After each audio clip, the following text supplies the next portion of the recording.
And now, Detailing Success and PNS Double Black present the Renny Doyle Podcast, a podcast for blue-collar entrepreneurs.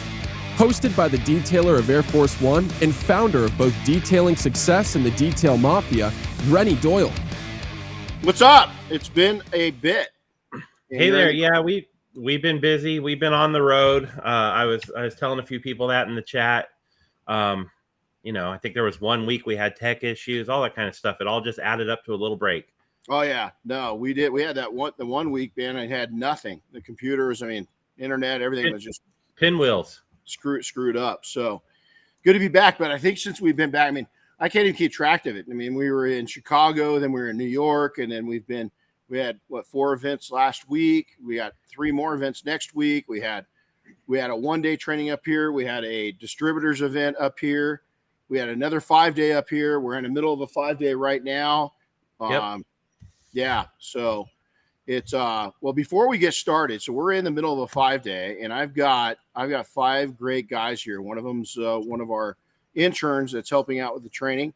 I want them to come up and introduce themselves. They're a great group. Today and tomorrow is my favorite day of the training. Friday closes it out.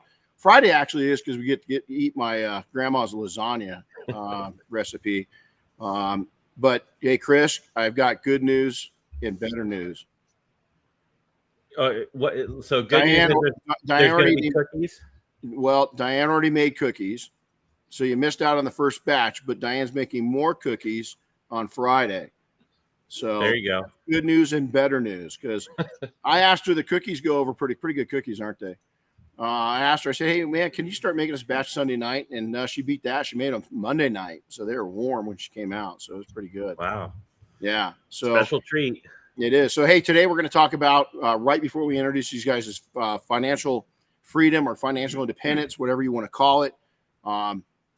It's really based off of a series we're starting in the Mafia for Mafia members, where we're bringing in, I've got confirmation of some multi-millionaires coming in. I'm trying to get a billionaire or two to come in and talk about their journey. Believe it or not, these 2 billionaires that I know, both of them started out pretty poor, like really poor. One of them started out with a pretty rough upbringing and was a dad at 14 years old.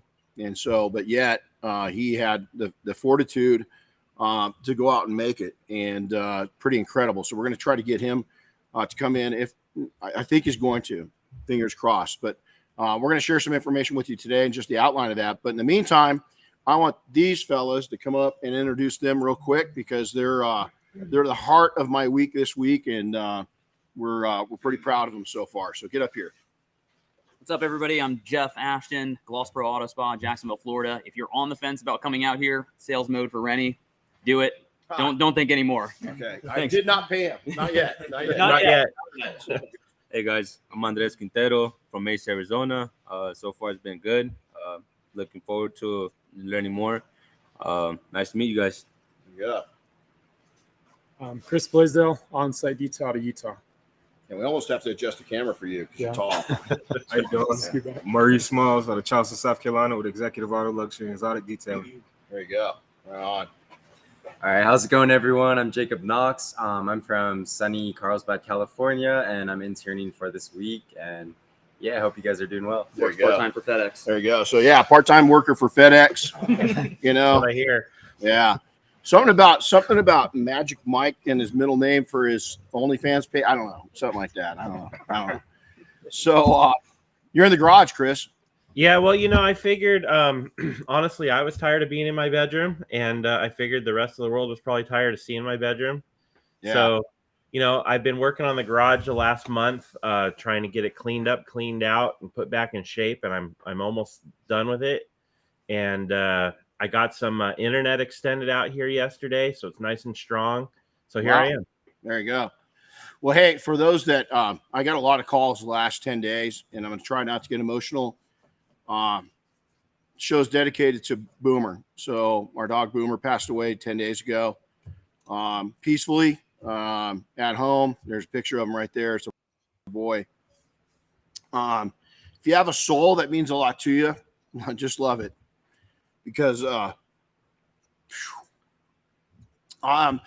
Boomer showed us endless love. He saved our dogs. I can't tell you how many times by killing coyotes. We're hoping that his spirit hangs around here because we've got a lot of coyotes and they never came around. Because if they dared to get in the yard, he'd kill them. He just 3 weeks before he passed away, he killed another one at almost 15 years old. So, just an amazing. I appreciate so many people reaching out and showing their support. He's a huge part of our family for a long time. He was a rescue, and took him and I a couple, 3-4 years to kind of accept each other, and I found out we're probably more alike than what we thought. Both of us started out a little rough, and we'd bite, and see him right here is he knew how to high five and fist pump, and he would use that against me because I'd come out of a 5-day training beat, at night, and he'd come up and fist pump me until I took him for a walk. So he had 1,109 walks in 13 months. And he had a heart condition. So about 3 years ago, I promised him I wouldn't miss a walk as long as I was home. We missed 6 in 3 years. And we caught up with that in the last 13 months when his heart was really going bad. So he fell asleep after a nice big meal, and he's waiting for us up at the top. So, boom, see you on the backside. Appreciate your love, and excited to once again see you. So here we go. What does financial independence mean? It's really, financial freedom doesn't happen overnight, but here's the thing is that it starts now. So whether you're young, if you're young, I was just telling these guys, some of these, all of them are much younger than I am, but you put $5,000 away a year for the next 15, 20 years, especially 20 years, $5,000 a year, not a month, not a year. I mean, do the math on that. And believe it or not, it sounds like a big task. It's really not. I'd keep a part-time job if you couldn't do it. Is that I did it, but I stopped. I stopped about 10 years in, and I wish I wouldn't have. You do that for 15, 20 years, you're damn near a millionaire just by putting that away just for 15 years. Do it for longer, you will be a millionaire, and you'll have a nice nest egg set up for, either if you want to hang it up and go do fun stuff earlier in life. But just something like that. Now, if you're older and, you're in the 50s, 40s or 50s, you're going to have to get on it, right? You're going to have to, you've got some time to catch up. You're going to have to put a lot more than $5,000 a year away. It's going to be a lot more. And so we're going to talk about that. And the quicker you wake up and make the changes, the more freedom you're going to realize straight up is that, financial freedom means different things to different people. I can tell you this, wealthy and comfortable people, when you meet somebody that's very either wealthy, and I don't mean wealthy as in maybe they don't have $2 million in the bank, but they don't have a lot of debt. They've got a lot of they got a lot of money put aside, but everything around them is paid for. They don't carry that debt. They've got a house, it's paid for. They've got investments. Those people, when you're around them, are liberating because they are so creative and so at peace and so comfortable. When you get into a stressful situation and you put yourself behind the 8 ball, when you stress yourself out and you're not financially free and you're kind of locked down, is a lot of things happen. A lot of people think, for me, it was a motivator. I mean, it was an early motivator to get out of that. And it still is that it's still a motivator, but it clogs up a lot of things too. There's a lot of cause and effect to things. So when a person is financial free and they don't have that cloudiness in their head and they don't have that worry on their back, is what happens is that they become really creative. And then it seems like, and I think we all know these people, it seems like success after opportunity follows them. And it's just around them. It seems like they're constantly falling into something. They're not falling into something. Is that they set themselves up and they followed an SOP and they started realizing that them being healthy is everything, right? But what happens is that freedom actually allows you to even capture more freedom. Is that when it's cloudy and it's controlled chaos with your finances, is a lot of things go wrong. Yeah, I'm going to tell you right now, it is a motivator. Been there, done that. What happens too is when you start getting that stress, is there's a lot of things that happen. Is that it can take your confidence and flush it down the toilet. Okay, It takes your abilities to look at an opportunity, and you might have opportunities hit up, but because your finances aren't in line, is that it might flush a lot of those opportunities completely away from your reach. It's a creativity killer. Is that not having financial freedom, the opposite of having financial handcuffs on you, is it kills your creativeness. It kills your confidence. Your mental and physical health is damaged, straight up. And so I've got a really good friend. I won't mention his name right now, and he's very spiritual guy. He's got a very good outlook. Is that he's by no means a wealthy person or a rich person by the world's terms, but if you look how he controls his time and how he owns his time with his family and how he owns his time with himself, he's very into physical fitness. He eats very healthy, but he does all of that within his means, below his means. Even though he's got, by a lot of the world standards, he's just barely making it. He's not. He's very comfortable in his position financially. He doesn't have any wants or needs. He's got money in the bank, but he doesn't have a real fancy lifestyle. Now, we see he's in the industry. I see him at almost every single event. He's vested into it. But the way he lives, you're not going to see fancy cars with big payments. You're not going to see him overextend himself with a house he shouldn't have. He knows what he is and what he isn't. And he's one of the most comfortable individuals I'm ever around.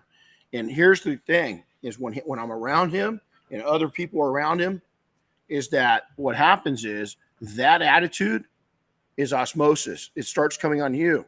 Every time I'm around him, I'm realizing, man, it's wants versus needs. This guy's totally comfortable with taking and providing for his needs.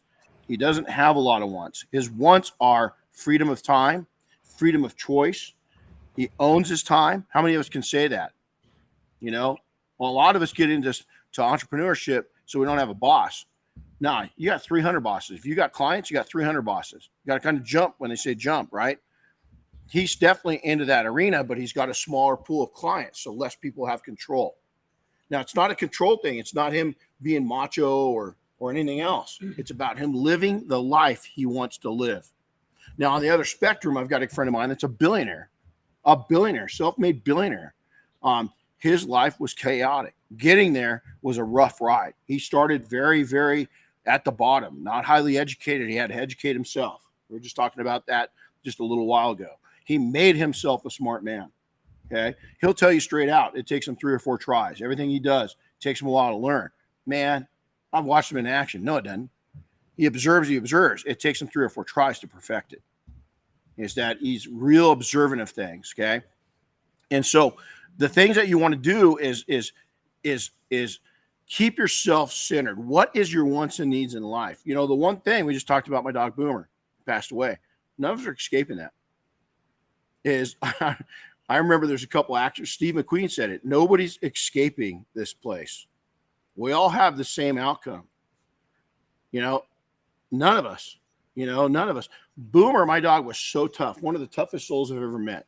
I mean, this dude, the pain tolerance, his zeal, when he went after a coyote, just honestly, for a while there, I was like, man, dude, is this the holy grail of a soul that's just not going to know how to die? Is that he had gone through so much that in the last couple of years that he didn't know how to die. He didn't know what the meaning was to quit. He wasn't going to quit on us. Even during his death, what we think happened is that he was relaxed. He knew I was nervous around him, that I wanted to take care of him. And I think when we went out of town, I think he relaxed, he went to sleep, and he accidentally died. He had that much fortitude that when I was around, is that he did not want to take and upset me. I don't think he knew how to put it down. Man, it's unreal, right? And that's some strength. That's some courage. Listen, in my early days, I was a reckless, crazy dude, man.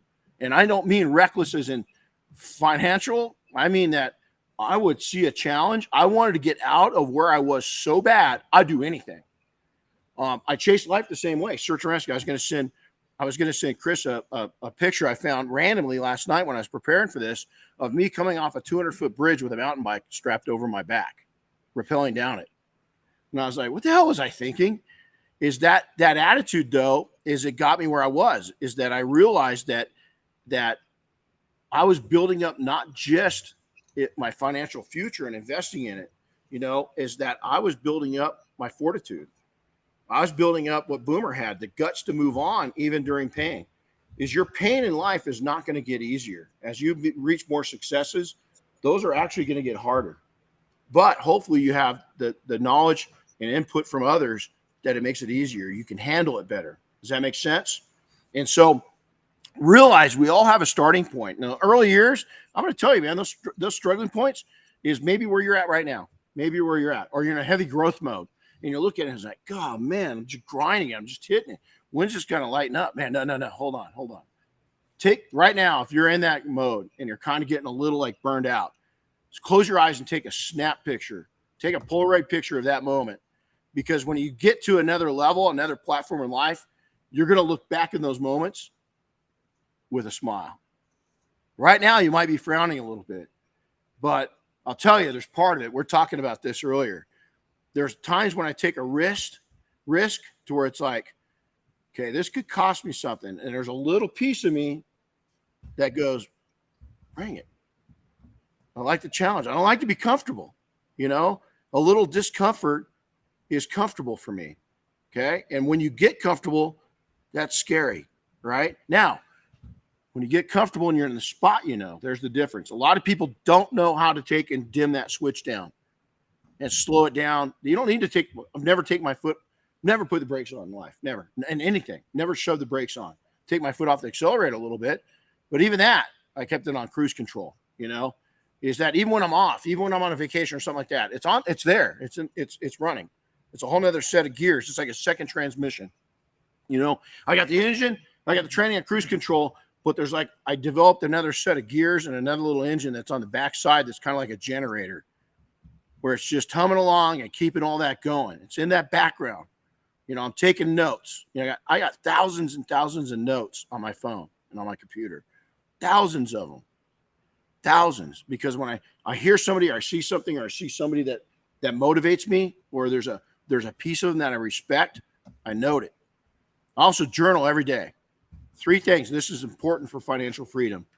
Every day, when I woke up this morning before I did a single thing, I wrote down 3 things I appreciated about yesterday. 3 things I appreciate about yesterday.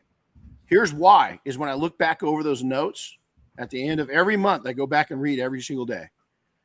Every single day I read it back and I'm like, oh man, look what I've got. So a lot of times when you appreciate where you're at, even if you're struggling, when you go back and you see joy in your life, is that even when you're struggling, even when you're building, what that does is it sets a better mindset. It allows you to appreciate where you've been, even during struggles, because you go back. Here's what it does. Here's what it did for me, at least.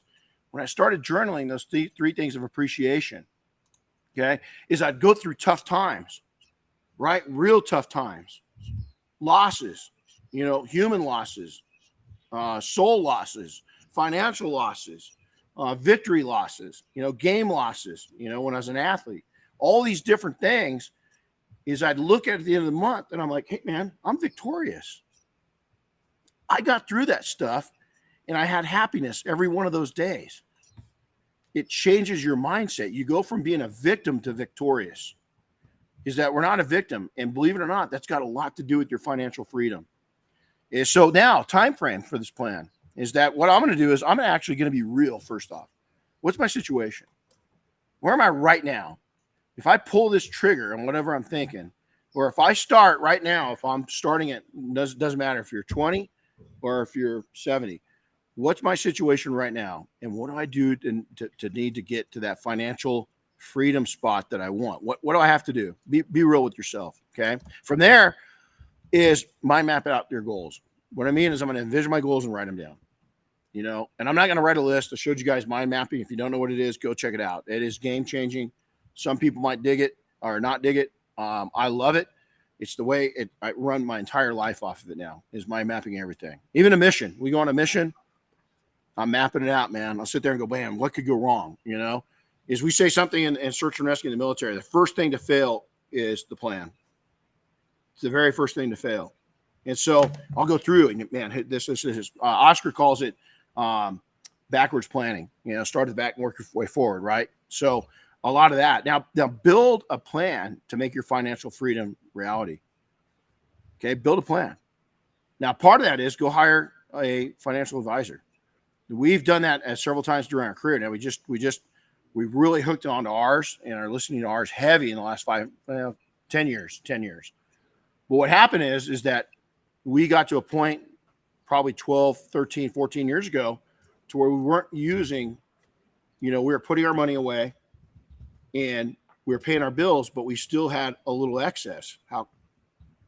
My buddy that has a really good life, same situation. Some people couldn't live off that because they lived too big for themselves, right? So what we did is I said, hold on, man, we can't just spend this money. So I went back to him and I said, what hold on. I mean, I hate to say this, but I'm making more than what I need. And they go, okay, good. So what we're going to do is start up a medical savings plan before taxes. No reason to pay taxes on that if you're not using it. What we're going to do is start a Roth. What we're going to do is take and bring your kids in and start working your kids in the business as a tax deduction. What we're going to do is they just laid it out. And then as I progressed is that they'd say, okay, we think that now is that your income's, slowly going up, it just keeps climbing, right? Now we think that you can do this, this, and this too. What do you think? It's like, yeah, let's do it. That's what you want to do. Is everybody looks at what's the bigger shop going to get you? What's the reward? What's the risk versus the reward? The SWOT analysis, what could go wrong with this? I always believed in living and doing business on a more basic level, is that I didn't need to do a flex, and show my muscle with the shops and stuff unless I owned it. Simple as that. Lose the debt. When you start this plan, lose the debt. There is good debt, but if you're not where you want to be, if you're struggling right now and you're just barely, you're getting by, you're paying the bills, but that's about it. Right now, there is no good debt. You got to lose the debt. Lose the debt. Now I'm fighting with our financial advisor because I just want to pay shit off. I don't want to owe anything on anything. And they're like, hold on, wait. You got to have some deductions, right? You're going to get nailed tax wise. So there's a fine line there, right? Of what the poor me says, pay this off and don't have any of that. But the people, my advisors, are saying, no, you're okay. Just keep on the track you're going and listen to us. And so far I've been able to take and not do a knee jerk and go against their will. Is that, again, their goal is to take and make me more financial freedom, more independence, more where I can say, hey, this is where I want to go. This is what I want to do. From there is build up the maximum amount of savings you can. Listen, if you can take and have in savings 1 year's worth of total needs for your business and you're in a good position. An entire year. What's it costing you? What's your burn rate? How much every day does it cost you just to stay alive? A lot of people will look at that, but they don't look at their true business. If you got staff, if you want to keep them alive for a year, something happens to you, you get sick, you get injured. Say you want to take off and leave. Just go for 6 months. I mean, I don't see how you can do it as an entrepreneur in a service business. I think that's tough. But let's say you want to do it. I'm not saying you can't. I got friends that do it, but they've got a real small staff and they've got a real big savings. And so that's your goal right there is 1 year. And then why not go for 2? If you get to that, why not go for 2? Why not go for 3? But what I'm going to do is be careful on that one too, because if I get to that 1 year, now what I'm going to probably start doing is putting a lot of that because I'm paying taxes on that. It's savings. You need it, but I'm paying taxes on it. And so once I get to that point and I've got that nice nest egg that I know that I'm probably never going to touch, is now what I'll start doing is all the pre-tax dollar stuff. Now, some of you might say, Jacob, 20 years old, right? You might be saying, man, what are you talking about? I started this when I was 19. Start putting money away. Is that, again, you're going to hit 40 and you're going to be in such a comfortable position. And you're going to look back and that money that you struggle to put away now is going to be nothing. You're going to say, God, I should have doubled it. You are. You're going to say, I wish I would have doubled it. I could have done it. Why didn't I? And so we know people in that position. I could have. Why didn't I double it? Because I had nobody telling me this back then. I had nobody standing up. The other thing was, remember that wild risk taker, is that I was constantly willing to burn through that savings to go after adventure in life and adventure in business. So I wish it would hold on. Just take your foot off that accelerator for a second, young man. Let's take a look at this, man. Do you have enough savings that this amount of investment in this opportunity won't hurt you? And the answer was no. I didn't. I should have kept saving more, then went after the opportunity. And I can tell you one particular opportunity I had. We were successful at it. We ran out of money. If I would have had more money set aside and just waited another 2-3 years, that plan would have been successful and I would have been at a whole different platform now. But I wasn't patient. You've got to be patient. This is going to be a long race. And so you got to look at it that way. Buy real estate. Real quick, I got a good question that came up, and maybe your real estate lead in here will fit. But Jeff at Fast Eddie's asked what do you see as good debt in your opinion? Oh, real estate, definitely. Real estate, investing into your people look at investing in your company. If you're using credit card debt to advance your company, that's bad debt. Now, do you use credit cards? I use credit cards every day. I have a zero balance on my credit cards. I have for 30 years. I don't carry balance on my credit cards. Well, zero carryover balance. Yeah, zero carryover balance. There isn't. Every month, every 2 weeks, I try to pay them every 2 weeks. What that does is two things: is that it builds up your credit strongly, and then also keeps you out of debt. Proper credit cards is good, improper is not. And so, but carrying it over, real estate, investing in your real estate, investing in savings, investing in medical savings. But bad debt is anything that you're going to pay, a vehicle. When your accountant says you need to buy this, that's good debt. When your accountant says you don't need that, that's bad debt. So if you can't write it off, literally, I look at everything, and I have for a long time. Can I write this off? Can I write this off? Matter of fact, Chris doesn't even know this. We're arranging a vacation for him and his wife right now. No lie. We finally have got dates set. Him and his wife. I'm skipping over him. I'm dealing with his wife. We're looking at, and so I had a conversation last week with our CPA, and I said, hey, this is what I'm doing for Chris. How I want to make sure I can write this off. And she goes, okay, walk me through what you're doing. And so I did. And so she's going to get back to me exactly how to structure it, how to pay for it, what account to pay it out of, as I go to her as an advisor. Because if I don't now and I do it the wrong way and I can't write it off, that was, even though it's not debt, it was a bad investment. You follow me? Yeah. So basically, okay, so I'll give you a great illustration. I had a 7-year-old truck, and 2 years ago, 2021, almost 2 years ago exactly right now, is that I'd been looking at trucks, and I called my accountant up. Every year we'd have a crash meeting and go through and say, okay, what do I need to do for this next tax year? And so I would always say, do I need any investments? And she would say, yeah, here's stuff that you can spend money on, and here's how much you need to spend by such and such date. And so the truck thing kept coming up. Do I need a truck? Nah, you're good. Nah, you're good. You don't need one. And so 2 years ago, she calls me up right now, 2 years ago, and she goes, go buy a truck. And I said, I don't want a truck. I don't want the debt. And she goes, go buy a truck. You need to spend $65,000. And I was like, man, I don't want a $65,000 truck. And she goes, okay. So here's you're going to have a $65,000 bill from the IRS. So do you want a truck? I said, I'll go look at trucks. Go figure that out. Good debt, right? She told me that I needed that write-off, that we needed to take and have something there.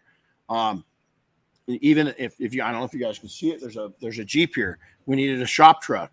So that was it's not a debt. It was just an investment. So, not just when you buy things, like you've got to make sure that everything I buy and even things, the business buys things that we can utilize in dual purposes in our life and in business. Now, I use it 100% business. See where I'm going? 100% business. So if the IRS is listening, 100% business. Before tax dollar investments, again. By the way, they're always listening. They are. Even real estate, you've got to be careful even on buying real estate. Is that are you going to turn that into an asset or a liability? Because you might look at it. The big thing right now, as I talk to everybody, is they're doing this Airbnb thing, right? Well, man, if the economy slows down, are people going to be taking vacations as much? Whereas buying your shop, that's your place of business. So if I was going to be looking at if I was looking at an Airbnb or buying my shop, well, you're leasing a shop now. Why don't you go buy it instead of an Airbnb? Because you're going to use that every month. And so that's huge. That's absolutely huge. Now, another way to look at this is that we put all our students in a hotel here locally. So what we're looking at doing is buying a home, put you guys in it, the 6 nights, right? And then Airbnb-ing it out the rest of the time. Is that allows us to possibly even make money off the property, not just cover the mortgage. That's the way to look at things, right? Income property. If you've got something hot, is that Diane and I invest in raw land. We've got some raw land, right? It's just sitting there. It's a savings account. It's gone down in value, but over a 10-year period, I've never had land not double, and it's just sitting there, and it's a great investment. Don't wait, make it happen now. It doesn't matter if you're young or old, is that you've got to start now. You've got to look at your realities. The more comfortable you are, the more successes you're going to have. And so keeping that initial is how I looked at it when I was younger, is when we launched the businesses, how Diane and I both did it, is that we looked at where we mapped it out. Okay, here's our reality right now. We've got 3 kids. We've got a business. We're thinking about starting this other one. Is Diane, do you give up your part-time job? Do you give up your night job where you're making $100 to $300 a night, waiting tables at a high-end restaurant? And she loved it. She didn't mind doing it. It was a great escape. But do you give up that position to help run that business? And the answer was no. What I did is I doubled down. I took a little time away from the detailing company. I put that time into the other company, and we ran that for about 6 months. And finally, that business took off, and Diane had to. It was a must. She had to quit that position. And so even looking at things that way, that creates financial freedom, is that we weren't stressing ourselves by doing that and evaluating it. So we're going to go through. I'm going to talk about the series we're doing. And the reason I want to talk about it is I want to give everybody listening kind of an opportunity to really think about these things. And this thing's not totally laid out, but it all starts in your mind. Is that your financial freedom is that you taking and realizing your facts. One of my facts I'll share. I'm not really good. I'm not a big spender. If I'm going to spend on anything, it's vehicles. That I'm bad at. And our CPA and our bookkeeper are constantly launching. Okay, at our end of month meeting, they always ask me, okay, any stupid plans for cars? It's exactly what they say to me. No, I've got my automotive habit. It's the lowest it's been in forever right now, because I don't want to grab automobiles. I want to grab real estate. Is if this thing does slow down, I want to grab wealth. Envisioning that financial freedom. We talked earlier about what you say, what you whisper, what comes out of your mouth about yourself becomes fact, internally and externally. And so if you can't see yourself in that financial place, you won't get to that financial place.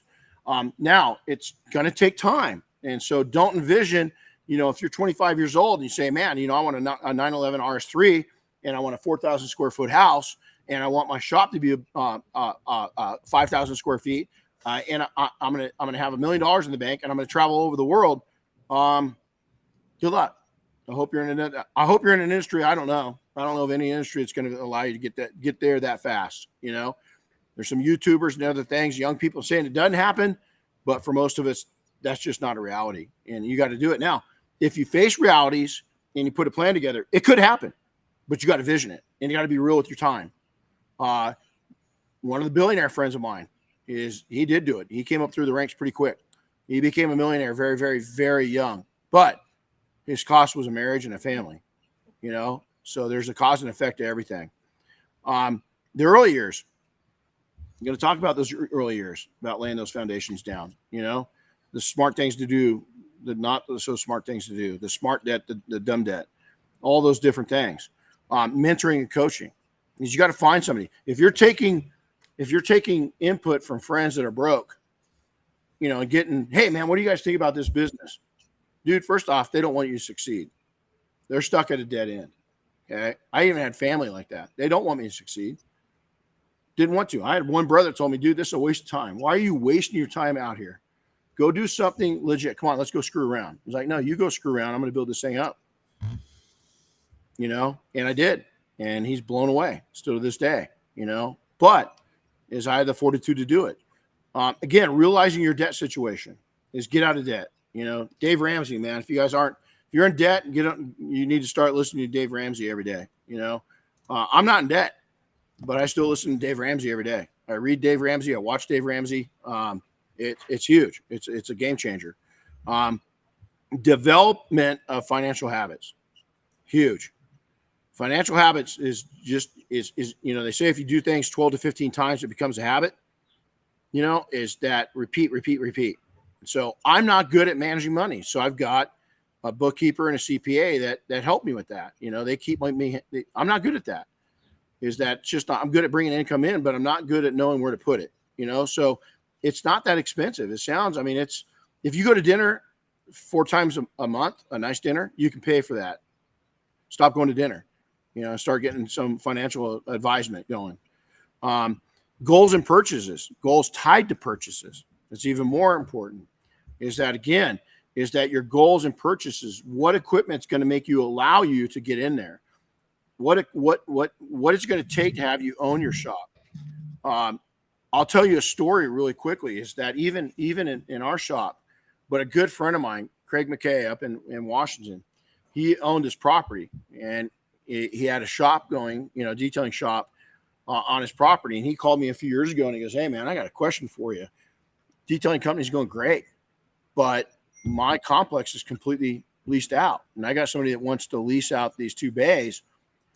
My net on the lease is going to be exactly the same as my net on the company. What should I do? And I said, I would be selling your detailing company and putting somebody in there, because what you got to do with that? He's got to collect money.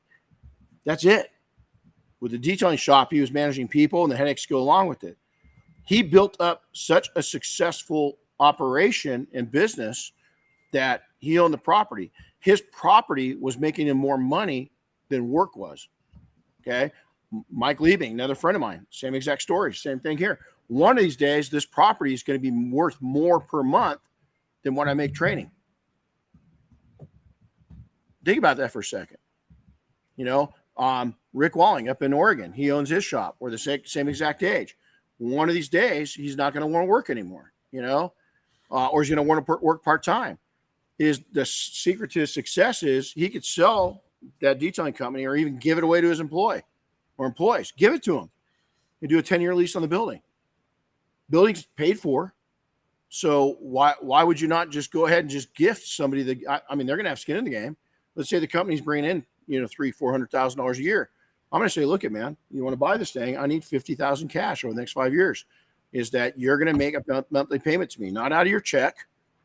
Is that you're going to make a monthly payment. When you get done with those payments, that's the down payment. You're taking over this business and you're taking over the lease and you're going to run it out of there. They tied smart financial decisions to their business and investments to their business, so that even if their business doesn't go on, that real estate goes on making the money. But you got to be smart with it. What's available to you? What tools? What people? Who's going to mentor and coach you through? If you've never done anything like this, is you got to learn it from somebody. You got to go through and ask for assistance. Is that tribal knowledge is a great thing, but a lot of times people are going to the wrong tribe members. Is that they're going to people they're comfortable with that's in their same situation. I don't take advice from people in my same situation. My first advice is from people way above my situation that can see things I've never seen before and gone through things I've never gone through. What's available to you? Who's available to you? And then Go through and ask people, successful people. We're all around them. We have successful people all around us.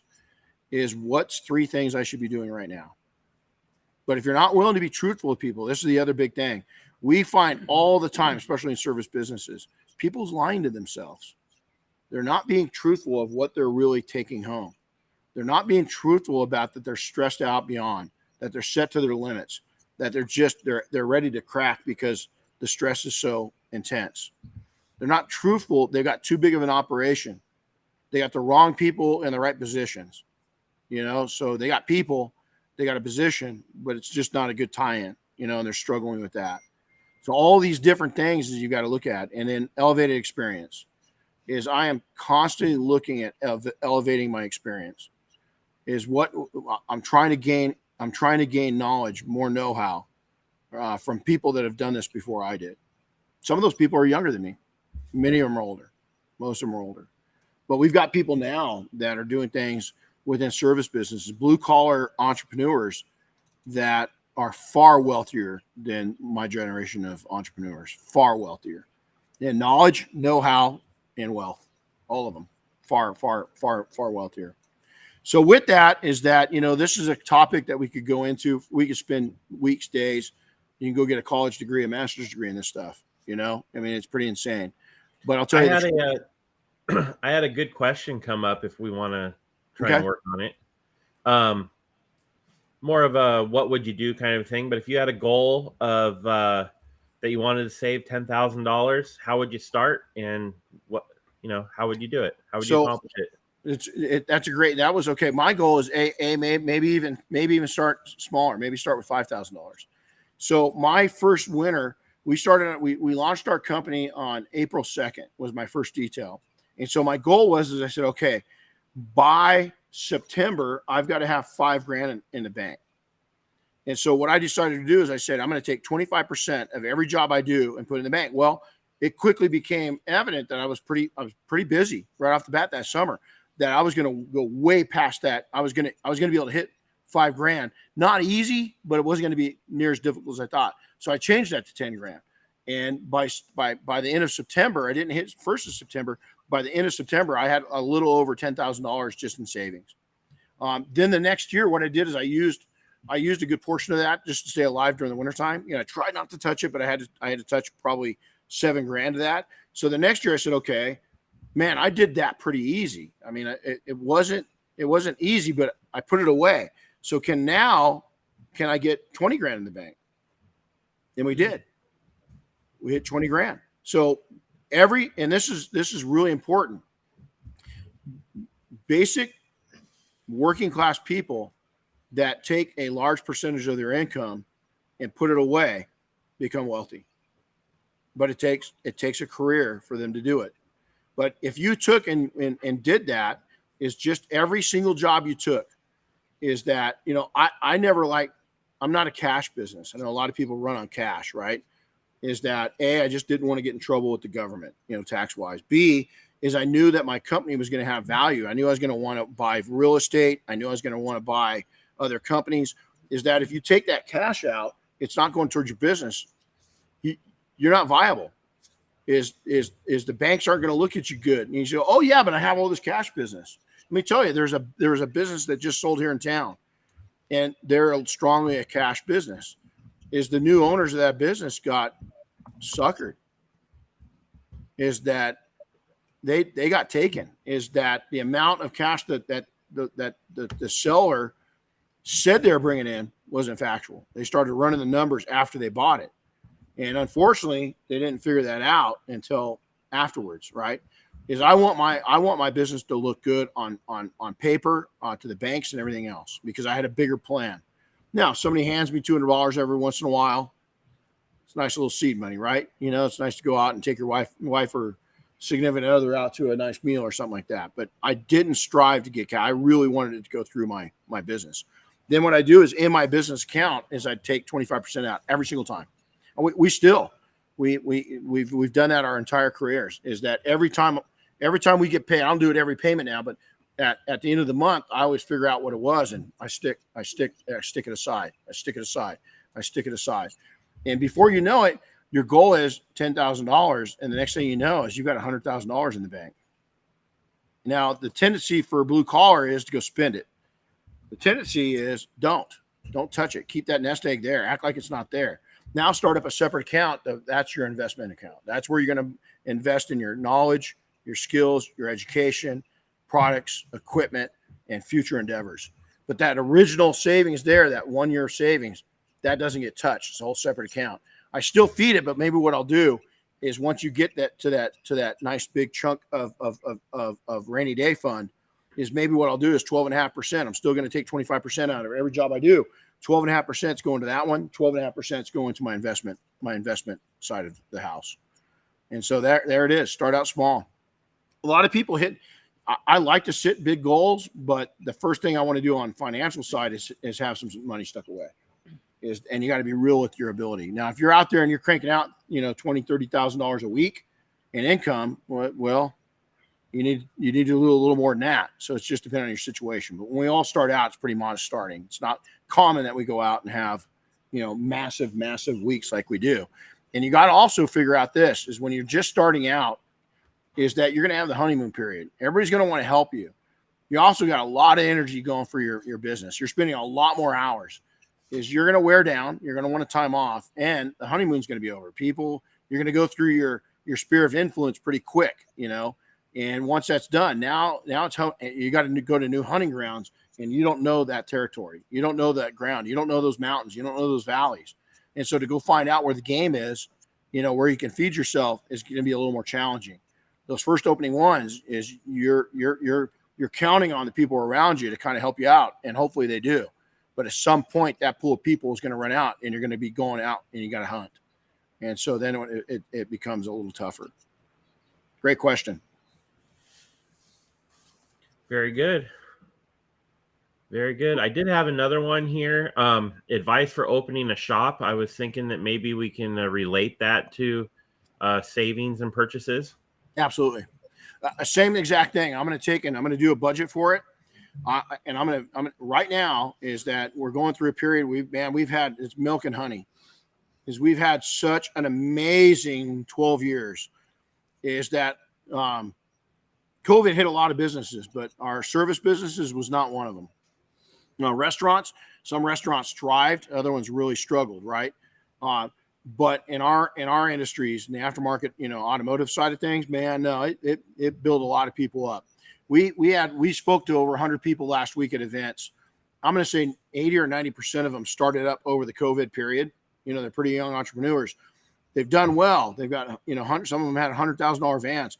Problem is we've got a whole generation of entrepreneurs that have never seen an economic slowdown. And so my concern is that they've been smart entrepreneurs. Were they smart enough to put money aside, and were they smart enough to keep debt down? If they did that, which probably I'm going to guess 80% of them didn't, is 80% is going to go. Now, I don't see it as it's unfortunately people are going to get hurt. But if you're going to open up a shop, is that in my estimate, if you want to play it safe and above the board, have 1 year worth of expenses set aside before you even look at signing that lease. Is a minimal of 6 months. But 6 months of money is probably going to turn into 3 months. A year of savings is probably going to turn into 6 months. Is that you're going to burn through some marketing when things slow down. You're going to have a little bit of a oh shit moment, and you're going to start flooding social media and local advertising, and spend some of that hard-earned savings on trying to get your business back up and running strongly. And so you can't have enough savings. And so the other thing is look for a good location. Doesn't have to be a Main Street location. Triple net's a bad thing. Try to stay away from the triple net leases. That can really get you. If you don't know what it is, go in and Google it. I never really cared for triple net. I had one of my shops that was a triple net. I never did it again. Is the pass-throughs were unreal. They put a new roof on our building one year, and we had to pay $20,000. Each shop had to pay $20,000. I'm like, where'd that come out of? And I'll be honest, because I didn't want to ding my credit, as I made payments on that $20,000 for about a year after we moved out of the shop. Is because they had me at a triple net. I just didn't know any better. I was young, didn't know any better. That's why should have gone. I thought I was a young, I knew it all and this and that, and I just didn't. And I got suckered by the leasing agent and said, "Oh man, this is common. You can't here in Southern California, you're not going to find a shop without triple net. They're all around me. They saw me young and took advantage of it. So was that their fault? Bad.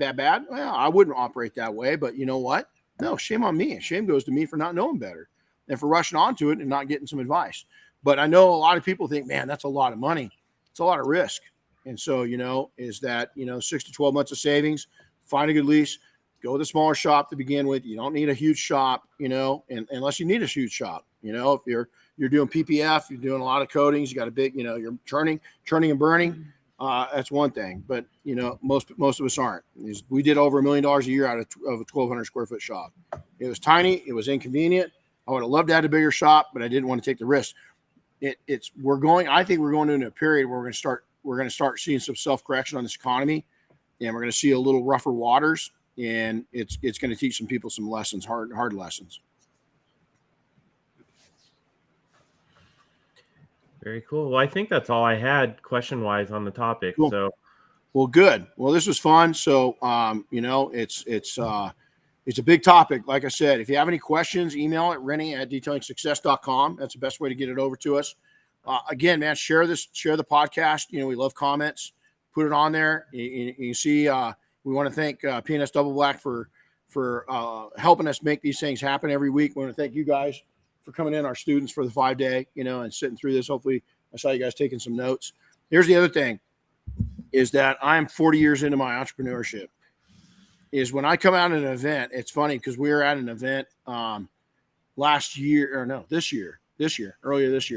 And I'm sitting around, I go up to this young entrepreneur I know, and I had a notebook with me. I had a pen with me. I never travel without a notebook and pen, right? And I go, wow, what'd you think out of that? And he goes, I didn't really learn anything. And he goes, what'd you think? And I said, I took 2 pages of notes. And he goes, really? You think that guy offered some? I said, he offered a lot. You just didn't see it. He had 0 notes. I don't know how somebody can go into an educational program and not take notes. I just don't. Just don't. I had to learn that lesson the hard way. I was at a meeting one day, and I had a business opportunity, and I was around a lot of older, more sophisticated, knowledgeable people, right? And it was a serious opportunity, and I didn't take any notes. And the main guy this opportunity is with he goes, where's your notes? I said, oh, it's right here. And he says, bullshit. You're out of the group. You don't have an opportunity for this. Kick me out. Boy, did I learn from that. And the reason why is because you're not going to retain. You're not going to retain it. And he was looking for somebody that was going to take and engage at a higher level. And I wasn't ready for that higher level yet. I thought I was, but I wasn't. And from that point on, I never go anywhere without a notebook and a pen. And I do everything in Sharpie, in fine point Sharpie. And then I highlight. I'm a note-taking fool. My books are completely marked up, man, just constantly. So, all right, man. Hey, guys, gals, have a good day. And Chris, we'll see you when we see you. And other than that, it's good to be back. And again, thanks for all the contact support. We really appreciate you all. Have a powerful week, all, and we will see you on the backside. Next week we are up in. Probably should mention that we are up in the greater Sacramento area, so we're hosting 3 events next week. So check us out on social media. If you're up in Northern California, come join us. Bob and Dave for the IDA Hall of Fame. You can see it on my shirt here. Didn't mention that earlier, but if you're an IDA member, let's help make that happen. They're good guys, and we want to support them. So. Yeah, as a result of next week's traveling, we'll be skipping next week's podcast again. Just won't be able to make it happen, but yeah, maybe we'll be back after that. We will. We're just going through I did the math is we in the last 10 weeks we've basically been doing an average of 2 events a week, spending 2. So it's been these are give back events though. It's events I feel that we're really making an impact within our communities and within the detailing industry, and so it's important. But we've been going hard and fast, and glad that we can do it. So you guys all take care, and God bless, and we'll see you on the backside. Thanks for listening to the Renny Doyle podcast, brought to you by Detailing Success and PNS Double Black. Listen to new episodes weekly, and be sure to subscribe on Apple Podcasts, Spotify, or wherever you get your favorite podcasts. And don't forget to share with your friends and colleagues.